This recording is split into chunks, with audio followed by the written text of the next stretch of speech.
réalité, le pétrole, c'est évidemment une source d'énergie. Il est devenu la source prédominante d'énergie dans le monde. Il représente aujourd'hui à peu près 36% du total de la demande d'énergie primaire dans le monde. Il va le rester longtemps avant de céder la place à d'autres sources d'énergie. Mais le temps presse. On cherche fébrilement des sources d'énergie alternatives car les réserves de pétrole s'épuisent, inéluctablement.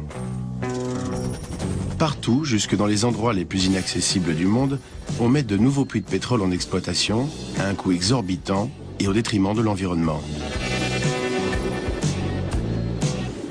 Mais le pétrole ne sert pas uniquement à faire tourner les moteurs et les chaudières. C'est l'une des principales matières premières de l'industrie chimique. Öl ist unser letztendlich wichtigster Rohstoff. Le pétrole est notre matière première essentielle. Si vous regardez l'ensemble de la gamme de produits que nous fabriquons, vous constaterez qu'ils sont faits en très grande majorité à partir du pétrole. Cartouches d'encre, stylos à billes, flacons et bouteilles, matières plastiques et détergents de toutes sortes contiennent des dérivés de pétrole.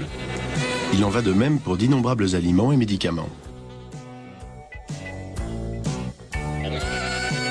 Et lorsque le prix du pétrole monte, de nombreux articles de notre vie quotidienne augmentent aussi. C'est inévitable.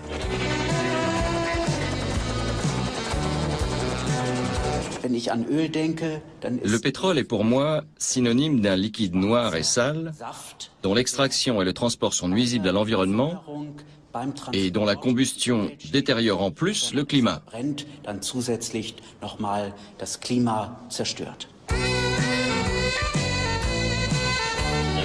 Et pourtant, le pétrole gouverne le monde. La demande de cette huile noire qui fait tourner les rouages de notre économie ne cesse de croître et son prix monte toujours et encore.